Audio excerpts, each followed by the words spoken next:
In this video, I'm going to show you how to add an image to your Kaggle notebook. If you find this video helpful, please consider to like this video and subscribe to my channel.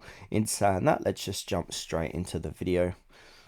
Okay, the best way to do this is to open up your notebook inside of Kaggle. Now to the right of it, we've got notebook, and then where it says import, we want to go in and click onto the upload button and then upload a new data set.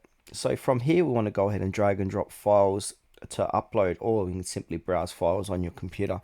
So I'm just going to go ahead and choose this puppy dog here, and now we need to give this data set a title and name. So I'm just going to call this images like so, and we can change the visibility to private or public.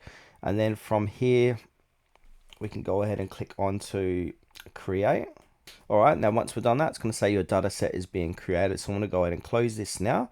And now we can see here under notebook import, we've got these images. So I click onto that and click onto the image.